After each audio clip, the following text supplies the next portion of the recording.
اب نبی پاک علیہ الصلوۃ والسلام 12 ربیع الاول کا دن ہے، صبح کو بھی نوازا، رات کو بھی نوازا۔ علماء نے بڑی ڈیبیٹ کی ہے کہ پیارے آقا دن کے وقت پیدا کیوں نہیں ہوئے، رات کے وقت پیدا کیوں نہیں ہوئے؟ کہا دن کے وقت پیدا ہوتے تو رات محروم رہ جاتی، رات کے وقت پیدا ہوتے تو دن محروم ہو جاتا۔ صبح صادق کا وقت وہ ہے کہ رات بھی جا رہی ہے اور صبح بھی آ رہی ہے، رحمت للعالمین ہے نا۔ علماء نے کہا کہ نبی پاک جو ہے وہ پیر کے دن کیوں پیدا ہوئے؟ جمعہ کا دن افضل ہے، مبارک ہے، سردار کہا گیا۔ کمال کی بات، علماء نے حکمت، اللہ کی حکمت رب جانے، فرمایا جمعے کے دن پیدا ہوتے اور کوئی جمعے کے دن کی تعظیم کرتا تو لوگ کہتے جمعہ تو پہلے ہی تعظیم والا تھا، الگ سے دن ہو تاکہ الگ سے تعظیم کی جائے۔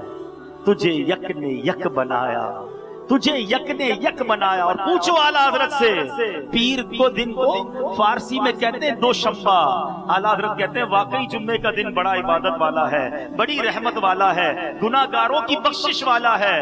اللہ اللہ، مگر اعلیٰ حضرت کہتے ہیں میں بتاتا ہوں پیر کا دن کیا ہے۔ فرماتے ہیں جمعہ مکہ تھا عید اہل عبادت کے لیے، جمعہ مکہ تھا عید اہل عبادت کے لیے۔ مجرموں آؤ یہاں عید دوشنبہ دیکھو، آؤ مدینے میں پیر کے دن کا نظارہ دیکھو۔ آقا ہر پیر کو روزہ رکھتے، لوگ ہم سے پوچھتے میلاد کیوں مناتے ہو، لوگ ہم سے پوچھتے دن کیوں مناتے ہو، ارے ہم تو سال میں کچھ دن مناتے ہیں، آقا تو ہر ہفتے اپنا میلاد منایا کرتے، پیر کے دن روزہ رکھتے۔ صحابہ کہتے حضور آپ ہر پیر کو روزہ رکھتے ہیں، نبی پاک فرماتے ہیں پیر کے دن ہی میں پیدا ہوا تھا۔ میں دعا کرتا ہوں اللہ سے، اللہ آپ کو اسی ربیع الاول میں مدینے کی حاضری عطا فرمائے۔ ارے پیر کے دن جاؤ مدینے میں، آج بھی 1450 سال گزر گئے ہیں، مسجد نبوی میں آج بھی دسترخوان بچھتا ہے، اہل مدینہ آج بھی پیر کے دن روزہ رکھتے ہیں۔ اور قربان جائیں امیر اہل سنت پر، یہ کیسی ہستی ہے جنہوں نے مدنی انعامات میں ہمیں عطا فرمایا کہ ہر پیر کو روزہ رکھنا ہے۔ آج بھی دعوت اسلامی والے والیاں مل کر ہزاروں عاشقان رسول ہر پیر کو روزہ رکھ کر گویا نبی پاک کی سنت پر بھی عمل کرتے ہیں اور میلاد بھی مناتے ہیں۔ اب نبی پاک کی سیرت بیان کرنا نہ اوقات ہے نہ الفاظ ہیں، مگر کچھ معلومات میں اضافہ ہو۔ آپ سے میں پوچھوں بتائیے آپ کا نام کیا، آپ نام بتائیں گے، والد کا نام کیا بتائیے، دادا کا نام بھی شاید پتا ہوگا، کسی کو اپنے پردادا کا نام بھی پتا ہوگا۔ کیا نبی پاک کے خاندان کے بارے میں جانتے ہیں؟ ہمیں پتا ہونا چاہیے، ہماری معلومات ہونی چاہیے۔ نبی پاک علیہ الصلوۃ والسلام کا جو نسب نامہ ہے اپنے والد کی طرف سے کیا ہے؟ پیارے آقا علیہ الصلوۃ والسلام حضرت محمد صلی اللہ تعالی علیہ وسلم بن عبداللہ، یہ نبی پاک کے والد کا نام، بن عبد المطلب یہ دادا کا نام، بن ہاشم یہ پردادا کا نام، بن عبد مناف یہ ان کے والد۔ اب اسی طرح سلسلہ آگے چلے گا، آگے چل کر یہ دونوں سلسلے ایک ہو کر بن عدنان تک پہنچتے ہیں۔ اس کے بعد سبحان اللہ تمام مورخین کا اتفاق ہے کہ عدنان حضرت اسماعیل علیہ الصلوۃ والسلام کی اولاد میں سے ہیں۔ حضرت اسماعیل حضرت ابراہیم خلیل اللہ علی نبینا علیہ الصلوۃ والسلام کے فرزند ارجمند ہیں۔ نبی پاک کا نسب نامہ، آقا کا جو سارا خاندان ہے حضرت آدم سے لے کر نبی پاک تک ہر دور میں میرے آقا کے جو نسب میں والدین اور جد رہے سارے پاک، سارے اشرف، سارے بلند خاندان والے رہے۔ پاکیزہ جوڑوں میں نبی پاک کا نور آتا گیا۔ اور سبحان اللہ پھر ربیع الاول کی وہ رات آئی، وہ 12ویں شب آئی، بی بی آمنہ کے وطن سے تشریف لائے اور اس سارے عالم کو جگمگ جگمگ کر دیا۔ سبحان اللہ پیارے آقا کا جو نسب و شرافت ہے تمام دنیا کے خاندانوں میں سب سے اشرف و اعلیٰ ہے۔ اور یاد رہے حضرت ابو سفیان ایمان نہیں لائے تھے تو اب اس وقت کفر کی حالت میں بادشاہ ہرقل دوم کے جب دربار میں گئے تو اس حقیقت کو اعتراف کیا، یعنی دشمن بھی مانتے تھے، اس وقت وہ دشمنوں کی طرف سے آئے تھے، مگر بادشاہ کے دربار میں کہتے ہیں یہ محمد یعنی نبی جو ہیں یہ عالی خاندان والے ہیں، نبی پاک کے خاندان پر دشمن بھی انگلی نہ اٹھا سکتا تھا۔ پیارے آقا علیہ الصلوۃ والسلام نے خود فرمایا، مشکات شریف کی حدیث ہے، سرور کائنات فرماتے ہیں اللہ تعالیٰ نے حضرت اسماعیل کی اولاد میں کنانا کو برگزیدہ بنایا۔ One of the top level کے جو لوگ تھے حضرت اسماعیل کی اولاد میں وہ کنانا تھے۔ کنانا سے قریش کو چنا اور قریش میں سے بنی ہاشم کو منتخب فرمایا اور بنی ہاشم میں سے مجھ کو چن لیا۔ اب اس پر بھی اعلیٰ حضرت کا شعر سنا دوں، پتا چلے میرے رضا کی نظر کہاں کہاں تک ہے۔ یہ ذرا سنا نا آپ نے کہ ہر خاندان سے، ہر قبیلے سے ون آف دا ٹاپ خاندان کو چنا گیا اور وہاں سے نبی پاک کو چنا گیا۔ یہ انتخاب، یہ چننے کو ذرا ذہن میں رکھیے گا۔ اعلیٰ حضرت کہتے ہیں ذات ہوئی انتخاب، وصف ہوئے لاجواب، ذات ہوئی انتخاب، وصف ہوئے لاجواب، نام ہوا مصطفیٰ، تم پہ کروڑوں درود۔ کیا بات ہے نبی پاک علیہ الصلوۃ والسلام کی۔ نبی پاک جیسا دنیا میں نہ کوئی آیا ہے نہ کوئی آئے گا، رب نے بنایا ہی ایسا ہے اپنے حبیب کو کہ پھر اس کی کوئی مثال ہی دنیا میں نہیں ہے۔ شاعر لکھتے ہیں نا، ایڈا سونا نبی کوئی دنیا دے آیا نہیں، یار اے ہو جیا کوئی رب نے بنایا نہیں، یار اے ہو جیا کوئی رب نے بنایا نہیں، دید میرے نبی دیے رب دا نظارہ، دید میرے نبی دیے رب دا نظارہ، قسم خدا دی مینو سب نالو پیارا پیارا۔ رب دا نظارہ یہاں بھی کسی کو غلط فہمی نہ ہو، اللہ کی جو شان ہے، اللہ کی قدرت کا جو مظہر ہے، رب کو تو ہم نہیں دیکھ سکتے نا، تصویر کو دیکھیں تو پتا چلتا ہے مصور کیسا ہوگا، دنیا دیکھتے ہیں تو پتا چلتا ہے مالک کیسا ہوگا، یہ ساری رانائیاں جس نے بنائی ہیں وہ خالق کیسا ہوگا، سبحان اللہ۔ تو بہرحال اب یہ قریشی کہلاتے ہیں آقا علیہ الصلوۃ والسلام، ٹھیک ہے نا، سب کو پتا ہے، مگر یہ قریشی کیوں کہلاتے ہیں اور قریش تھا کون جس کی وجہ سے نبی پاک قریشی کہلایا؟ بڑی بیسک باتیں آج بتانے آیا ہوں تاکہ یہ بڑی بیسکس ہیں جو ہمیں پتا ہونی چاہیے۔ یاد رہے کہ نبی پاک علیہ الصلوۃ والسلام کے جیسے میں نے کہا کہ سارے ہی آباء و اجداد پاک صاف بڑے بلند مرتبے والے، مگر ان میں ایک جو حضرت فہر بن مالک تھے، یہ نبی پاک علیہ الصلوۃ والسلام کے حضرت فہر بن مالک بنتے ہیں پردادا، ٹھیک ہے، تھوڑا سا آگے جا کر اب فہر بن مالک یہ ہیں، یہ ان کا لقب قریش تھا اور ان کی اولاد قریشی کہلاتی تھی یا قریش کہلاتی تھی۔ فہر بن مالک قریش کیوں کہلایا؟ اس کی وجہ یہ تھی کہ قریش ایک سمندری جانور کا نام ہے جو چھوٹے چھوٹے جانوروں پر غالب آ جاتا تھا۔ یہ بڑے شجاعت والے تھے، بڑے بہادر تھے اور اپنی وجاہت اور اپنی شجاعت کی وجہ سے سارے قبائل عرب پر غالب آ جاتے، اس لیے آپ کو قریش لقب مل گیا اور آپ کی اولاد جو ہے وہ قریشی کہلائی۔ تو پتہ چلا فہر بن مالک جو تھے وہ قریش کہلائے اور اس کی وجہ سے ان کی اولاد اور پورا قبیلہ قریشی بن گیا۔ اچھا، اسی طرح ہاشم بھی کیوں کہتے ہیں بھائی اور کس کی وجہ سے نبی پاک ہاشمی ہیں؟ چلے یہ بھی آج سمجھ لیں۔ پیارے آقا کے پردادا ہاشم، فہر بن مالک بھی نبی پاک کے آباء و اجداد میں سے تھے مگر پردادا تھے ہاشم۔ ہاشم ان کا نام نہیں تھا، ان کا نام تھا عمر، بڑے سخی تھے، بڑے بہادر تھے، غریبوں کی مدد کرنے والے تھے۔ ہاشم کا ترجمہ ہے کہ روٹیوں کا چورا کرنے والا۔ ہوا یہ کہ حج کے دنوں میں حاجی آئے، کھانا کم تھا، آپ نے بہت ساری روٹیاں منگوائیں، اس کا چورا کیا، اونٹ کے گوشت کا شوربہ بنایا اور روٹیوں میں اس شوربے کے ساتھ سرید بنایا اور حاجیوں میں تقسیم کرنا شروع کر دیا۔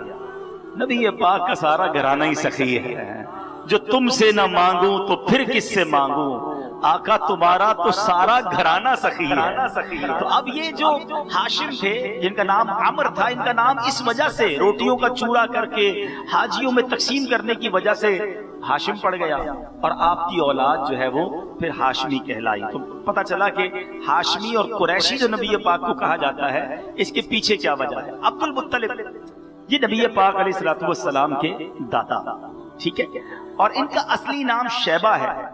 بڑے نیک، نفیس اور عابد و زاہد تھے، غار حرا میں کھانا پانی لے جاتے اور کئی دنوں تک وہاں عبادت میں مصروف رہتے، اللہ کی یاد میں گم رہتے، رمضان میں اکثر حصہ غار حرا میں گزارتے، بتوں کی پوجا نہیں کرتے تھے، حالانکہ نبی پاک دنیا میں نہیں آئے تھے مگر دل میں وہی اللہ کی وحدانیت کا نور تھا۔ اور آپ کے بارے میں آتا ہے کہ ان کی پیشانی میں نبوت کا نور چمکتا تھا، کیونکہ آپ ہی کے ذریعے آگے نسل چلی نا، پھر آپ کے والد عبداللہ اور پھر نبی پاک کی ولادت ہوئی اور آپ کے بدن سے خوشبو آیا کرتی تھی۔ اہل عرب کو جب کوئی پرابلم ہوتی تھی، کوئی مشکل آتی تھی تو حضرت عبد المطلب کے پاس آتے تھے، دعا کرواتے تھے، وہ دعا کرتے تھے، ان کی مشکلیں حل ہو جایا کرتی تھی۔ اب آپ کے بارے میں آتا ہے، اب وہ تاریخی واقعہ، اب آتے ہیں، تھوڑا سا خاندان کی بات ہو گئی، اب ذرا ولادت مصطفیٰ کا قریب کا وقت آ گیا ہے۔ آقا کی آمد سے پہلے کیا کیا ہوا، چند جھلکیاں آپ کو بتاتا ہوں۔ جس طرح سورج کے نکلنے سے پہلے ستاروں کی روپوشی ہو جاتی ہے، رات 12-1 بجے تک ستارے بڑے نظر آتے ہیں، جب 3 بج جائے نا آپ دیکھیں تارے غائب ہونے لگ جاتے ہیں، کیونکہ اب سورج کی آمد ہونے والی ہے۔ صبح صادق کی پہلے سفیدی آتی ہے، شفق کی سرخی نکلتی ہے اور پھر سورج کی آمد ہوتی ہے۔ اسی طرح اب آفتاب رسالت کے طلوع کا زمانہ آ رہا تھا، اطراف عالم میں عجیب و غریب واقعات رونما ہونے لگے جو ساری کائنات کو جھنجھوڑ کر یہ بتا رہے تھے کہ اب رسالت کا آفتاب طلوع ہونے والا ہے۔ اصحاب فیل کا واقعہ ہوا، اسی طرح ایک زبردست بارش ہوئی۔ عرب کے اندر سبزہ نہیں ہوتا تھا، مگر اس سال نبی پاک کی آمد سے پہلے ایک شاندار بارش ہوئی اور عرب میں سبزہ ہونا شروع ہو گیا، برسوں کی خشک سالی دور ہو گئی۔ مجوسیوں نے، آتش پرستوں نے 1000 سال سے ایک آگ جلائی ہوئی تھی، وہ بجھنے نہیں دیتے تھے۔ ان کا دعویٰ تھا، ان کا یہ جس کو کہیں کہ اپنے آپ پر فخر تھا، 1000 ایئر ہو گئے ہم نے اس آگ کو نہیں بجھنے دیا، ہر وقت جلاتے رہتے، خیال کرتے تھے۔ آقا کی ولادت سے پہلے 1000 سال والی آگ بھی بجھ گئی۔ پھر کسرا کے محل میں زلزلہ آیا، بڑے بڑے کرو فر والے فرعون کا ذہن رکھنے والے ان کے محلوں میں زلزلہ آیا۔ اسی طرح ہمدان اور قم کے درمیان 6 میل لمبے چوڑے بحر ساوا کا یکایک خشک ہو جانا، کوفہ اور شام کے درمیان وادی میں سبابہ کی خشک ندی کا جاری ہو جانا، یہ سب کائنات کو ایک خوشخبری دی جا رہی تھی کہ مبارک ہو وہ شاہ پردے سے باہر آنے والا۔ اچھا، اب عشق والی ایک اور بات بتاؤں، آقا نے مدینہ کیوں اختیار فرمایا؟ مکے میں ہی سب سے، اللہ کا گھر مکے میں، مکے کا ذکر قرآن میں، مکے ہی میں نبی پاک رہتے، مکے ہی میں روزہ ہوتا آقا کا مزار شریف۔ فرمایا اگر مکے میں روزہ ہوتا تو لوگ کہتے ہیں کہ تو کعبے کی زیارت کو آئے ہیں، ضمناً روزہ رسول پر بھی چلے جائیں گے۔ نہیں، اللہ کی رضا یہ ہے کہ محبوب کی بارگاہ میں حاضری کے لیے الگ سے سیپریٹ سفر کیا جائے۔ آپ جانتے ہیں مدینہ نبی پاک کے جانے سے پہلے کیسا تھا؟ اس کی ہواؤں میں بیماریاں تھیں، لوگ جاتے بیمار ہو جاتے تھے، ادھر کی آب و ہوا اچھی نہیں مانی جاتی تھی۔ نبی پاک مدینے جا کر دعا کرتے ہیں، اے اللہ ہمارے مدینے کی ہواؤں میں برکت دے دے، اے اللہ ہمارے مدینے میں برکت عطا فرما، اے اللہ ہمیں مدینے سے ایسی محبت دے جیسے مکے سے محبت ہے، اس سے زیادہ محبت عطا فرما، مدینے کے پھلوں میں برکت عطا فرما، مدینے کے سا اور مد میں یہ پیمانے ہیں، ان سا اور مد میں بھی برکت عطا فرما۔ ذرا سنو آج مدینہ کیسا ہو گیا۔ وہ مدینہ جب آقا گئے نہ تھے بیمار ہو جاتا تھا بندہ، آج مدینے بیمار کو لے جاؤ اسے شفا مل جاتی ہے۔ پہلے مدینے کی ہوا میں بیماری تھی، نبی پاک نے قدم لگا دیے، مدینے کے غبار میں بھی شفا ہو گیا ہے۔ مولانا حسن رضا خان صاحب کا شعر ہے نا، فرماتے نہ ہو آرام جس بیمار کو سارے زمانے سے، سارے ہاسپٹل گھوم لیے ہو نا، سارے علاج کرا لیے ہوں، اب کدھر جائیں؟ نہ ہو آرام جس بیمار کو سارے زمانے سے، اٹھا لے جائے تھوڑی خاک ان کے آستانے سے۔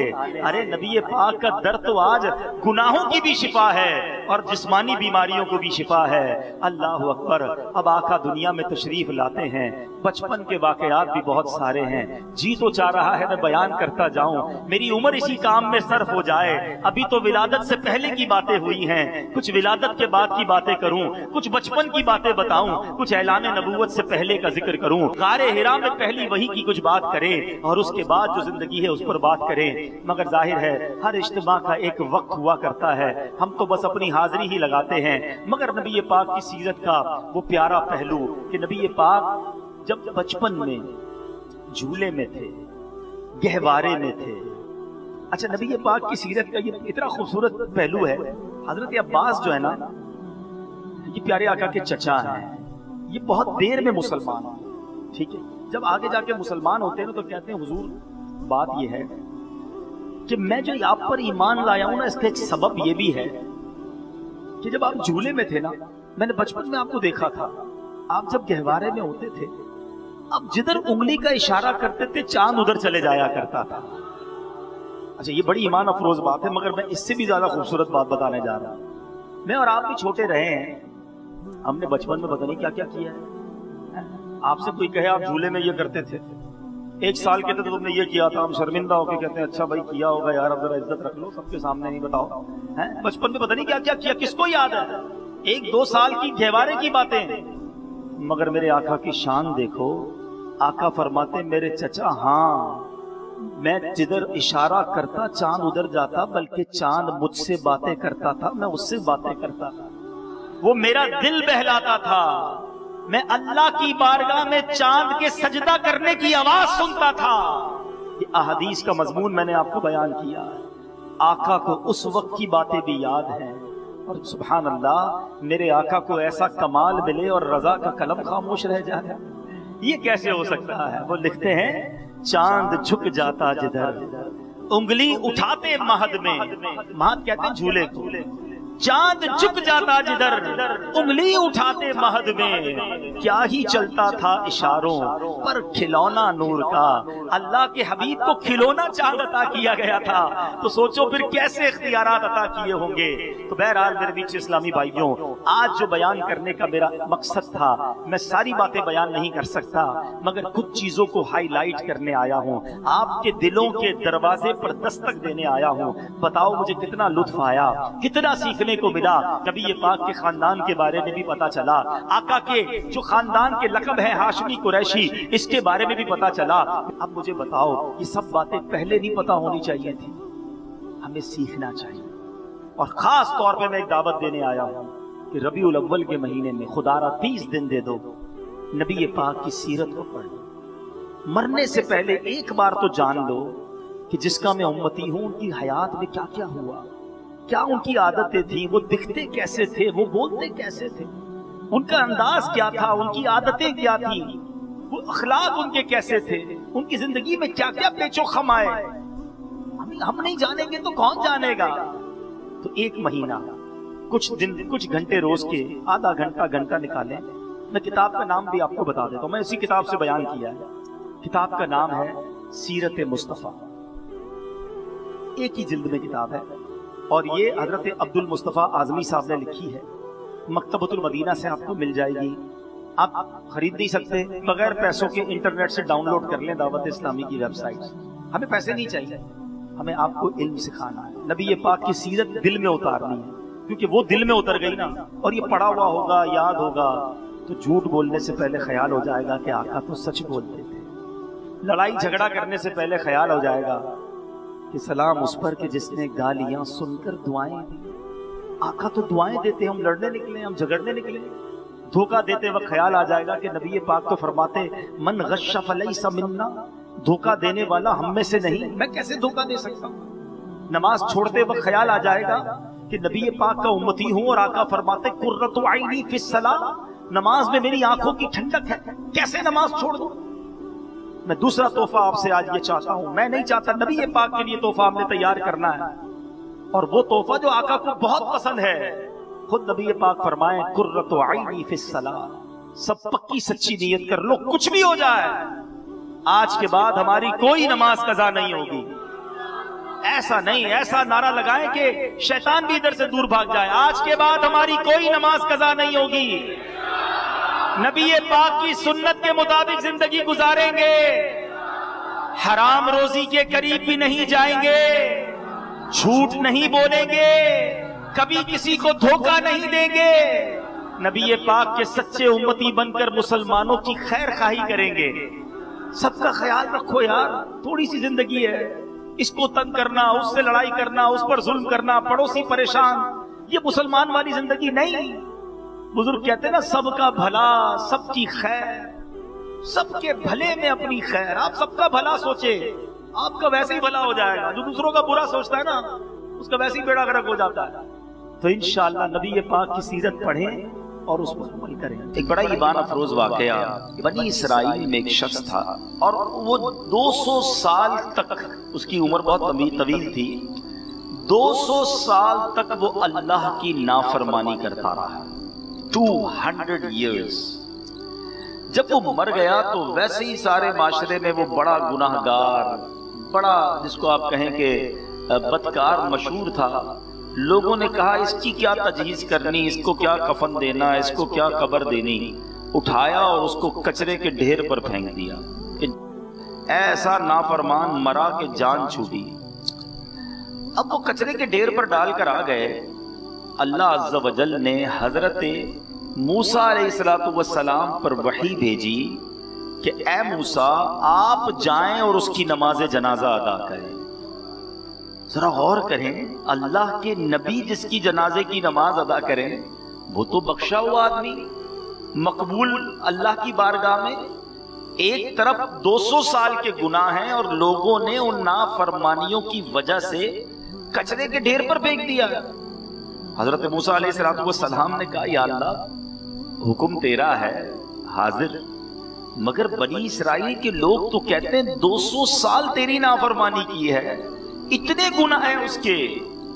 اللہ عز و جل نے فرمایا وہ ایسا ہی تھا، 200 سال ہی میری نافرمانی کرتا رہا، مگر بات یہ ہے کہ وہ جب بھی تورات کھولتا تھا، قرآن تو نبی پاک علیہ السلام پر نازل ہوا نا، اس سے پہلے اور آسمانی کتابیں تھیں، تو حضرت موسیٰ علیہ السلام کے دور میں جو رب کی کتاب تھی وہ تورات تھی. فرمایا اے موسیٰ جب وہ تورات کھولتا اور تورات میں میرے آخری نبی کا نام محمد صلی اللہ تعالی علیہ وسلم کو جب بھی دیکھتا چوم کر آنکھوں سے لگاتا تھا اور ان پر درود پڑھتا تھا، بس اس کا یہ عمل ایسا مقبول ہوا کہ میں نے اس کے سارے گناہ بھی معاف کر دیے ہیں، 70 حوروں سے اس کا نکاح بھی کر دیا. اللہ اکبر اللہ اکبر. یہ ہے درود پاک. 200 سال کی نافرمانیاں اور نام محمد کی تعظیم، اللہ کے حبیب کے نام سے محبت، اسے چومنا، اسے آنکھوں سے لگانا اور درود پاک پڑھنا. اے میرے میٹھے اسلامی بھائیوں، ہم بھی بڑے گناہگار ہیں. سچی بات یہ ہے کہ گناہوں میں کمی ہم نے بھی کوئی نہیں چھوڑی ہے. کوئی میرا بھائی 30 سال 40 سال 50 سال 60 سال کا بیٹھا ہے، کون سا دن ہے جس میں ہم نے گناہ نہیں کیا؟ سیدی اعلیٰ حضرت لکھتے ہیں نا، ہم نے خطا میں نہ کی تم نے عطا میں نہ کی. آقا ہم نے خطا میں نہ کی تم نے عطا میں نہ کی، کوئی کمی سرورا تم پہ کروڑوں کر کے تمہارے گناہ مانگے تمہاری پناہ. یہ بڑی عجیب بات ہے، ذرا اس شعر کو سمجھیے گا. ایسا ہوتا نہیں دنیا میں، بندہ کسی کو اللہ نہ کرے تکلیف پہنچائے پھر جا کے کسی اور سے پناہ مانگتا ہے کہ بچا لو مجھے اس سے، مجھے چھپا لو، مجھے بچا لو، ہیلپ کرو میری. وہ بندہ مجھے مار دے گا کیونکہ میں نے اسے تکلیف پہنچائی ہے.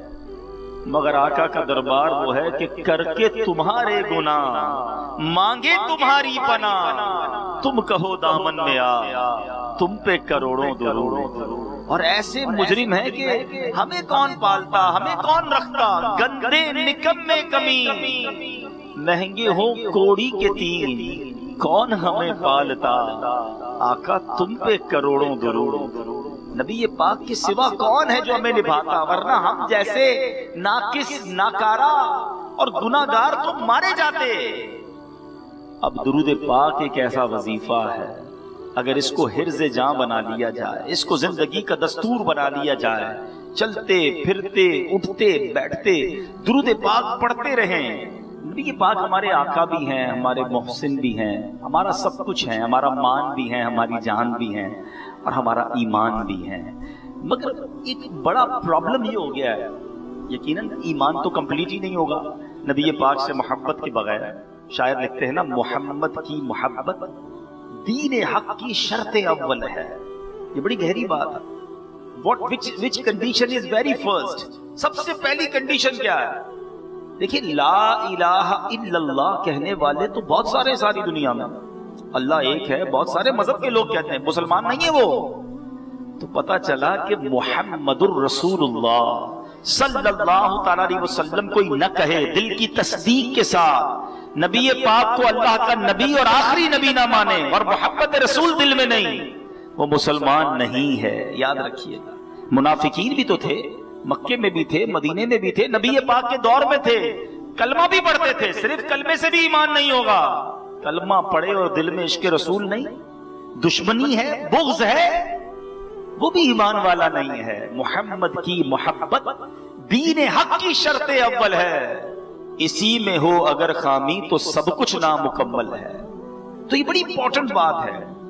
اب پرابلم یہ ہے کہ آج کے دور میں سرور کائنات علیہ الصلوۃ والسلام کے بارے میں جانتے بہت تھوڑا، کلمہ تو پڑھ لیا، نعتیں بھی سنتے ہیں، اجتماع میں بھی آتے ہیں، لائٹیں بھی لگاتے ہیں، پرچم بھی لگاتے ہیں، لنگر بھی کرتے ہیں، بہت اچھی بات ہے، جلوس میں جاتے ہیں، بالکل ٹھیک ہے، جانا چاہیے، مگر جس نبی کے غلام ہیں ان کی سیرت کے بارے میں کتنا جانتے ہیں، ان کے بارے میں ہمیں کیا کیا معلوم ہے؟ ہمیں بہت ساروں کے بارے میں بہت ساری باتیں پتہ ہیں۔ بدقسمتی یہ ہے کہ آج کے نوجوان سے پوچھو کہ بتائیے نبی پاک کی مکی زندگی کتنی تھی، مدنی زندگی کتنی تھی، پیارے آقا علیہ الصلوۃ والسلام کے کچھ خاندان کے بارے میں بتائیے، نبی پاک نے اعلان نبوت کب کیا، پہلی وحی کب آئی، پیارے آقا علیہ الصلوۃ والسلام جو ہے ان کے قریبی صحابہ کون تھے، غزوہ احد، غزوہ بدر، یہ سب کیسے ہوا؟ تو شاید بہت بڑی تعداد کو یہ ساری باتیں پتہ نہیں، مگر آج کے نوجوان کو پوچھو کہ یار فلاں کرکٹر کا ریکارڈ کیا ہے، تو اس کا نام بھی بتائیں گے، ریکارڈ بھی بتائیں گے، سینچریاں بھی بتا دیں گے، فلاں فٹ بالر کے گول بھی پتا ہوں گے، ہیئر اسٹائل بھی پتا ہوگا، اس کے کپڑے کون سے وہ بھی پتا ہوں گے، پتا نہیں کیا کیا لوگ یاد کر کے بیٹھے ہوئے۔ اللہ کے بندو، جس نبی کا کلمہ پڑھا، جس کا امتی ہو، جنہوں نے کام آنا ہے، ان کے بارے میں کچھ نہیں پتا۔ میں ایک سوال کرتا ہوں ویسے لوگوں سے جو اس طرح آئیڈیل بنائے بیٹھے ہیں نا، کسی گلوکار کو، کسی اداکار کو، معاذ اللہ کسی فٹ بالر، کرکٹر یا ویسی دنیا کی کسی فیم پرسنالٹی کو، ان سب سے سوال ہے، بتاؤ کیا وہ تمہیں جانتا ہے؟ ہم کہتے ہیں مجھے کیسے جانے گا، بہت بڑا آدمی ہے، وہ تو مجھے نہیں جانتا۔ اچھا، جانتا نہیں، کبھی تمہارا خیال رکھا؟ جانتا نہیں تو خیال کیسے رکھے گا؟ کبھی تمہیں یاد کیا؟ نہیں، وہ ہمیں کیسے یاد کرے گا؟ ہم ہی یاد کرتے رہتے ہیں اس کو، ہم ہی اس کو فالو کرتے رہتے ہیں، کبھی فیس بک پر، کبھی ٹویٹر پر، کبھی انسٹاگرام، بس اس کی باتیں سنتے رہتے ہیں، اس کی کلپ دیکھتے رہتے ہیں، اس کی فوٹو دیکھتے رہتے ہیں، اسی کے پیچھے دیوانے ہیں۔ اللہ کے بندو، تم اس کے پیچھے دیوانے ہو، نہ تمہیں جانتا ہے، نہ یاد کیا، نہ خیال رکھتا ہے۔ تم اس کے دیوانے کیوں نہیں بنتے جب تم پیدا نہیں ہوئے تھے؟ 1450 سال پہلے جب ان کی ولادت ہوئی تو رب حبلی امتی کہتے ہوئے پیدا ہوئے، جو پیدا ہوتے وقت بھی تمہیں یاد کرتا رہا۔ ارے مدینے میں اور مکے میں راتوں کو جاگ جاگ کر اللہ کی بارگاہ میں آنسو بہا بہا کر وہ آقا ہمیں یاد کرتے رہے، آج قبر منور میں ہمیں یاد کر رہے ہیں، اور محشر کے دن بھی تلاش کر کر کے جنت میں ہمیں ساتھ لے جائیں گے۔ سبحان اللہ، ایسے حبیب جو ہمیں کبھی نہ بھولے۔ آج امتی ایسا لگتا ہے اپنے آقا کو بھلا بیٹھا ہے۔ سیدی اعلیٰ حضرت کا پیغام سنو، آپ فرماتے ہیں جو نہ بھولا ہم غریبوں کو رضا، ایٹ اینی لیول، کسی بھی جگہ پر پیارے آقا امتیوں کو نہیں بھولے۔ امتی ایسا لگتا ہے کہ پریکٹیکلی بھولتا جا رہا ہے، زبانی تو ہے یا پریکٹیکل میں کہیں نبی پاک کی تعلیمات نظر نہیں آ رہی۔ جو نہ بھولا ہم غریبوں کو رضا، یاد اس کی اپنی عادت کیجیے۔ ہمیں اپنی انداز میں، اپنی گفتار میں، اپنے کردار میں اپنے آقا علیہ الصلوۃ والسلام کو شامل کرنا ہے، ان کی عادتوں کو شامل کرنا ہے۔ جو مجھے سن رہے ہیں، میں کچھ مختصر، یقیناً پیارے آقا کی سیرت کو بیان کرنا کسی کی اوقات ہی نہیں ہے، وہ ساری زندگی بیان کرتا رہے تو بیان نہیں کر سکتا۔ وہ شاعر لکھتے ہیں نا، زندگیاں ختم ہوئیں اور قلب ٹوٹ گئے، آقا تیرے اوصاف کا ایک باب بھی پورا نہ ہوا۔ دلدار بڑے آئے، محبوب بڑے دیکھے، جو دیکھے سبھی تیرے قدموں میں پڑے دیکھے، ارباب نظر کو کوئی ایسا نہ ملے گا، بندے تو بہت مل جائیں گے پر آقا نہ ملے گا۔ تاریخ اگر ڈھونڈے گی ثانی محمد، کیا کمال کی بات لکھی ہے شعر میں، کئی لوگوں کے ثانی، ریپلیکا، ان کے بعد ان کی خلا پورے کرنے والے آ ہی جاتے ہیں، لوگ کہتے ہیں یار یہ فلاں تھا، اس کے بعد یہ آ گیا۔ تاریخ اگر ڈھونڈے گی ثانی محمد، ثانی تو بڑی چیز ہے، سایہ نہ ملے گا۔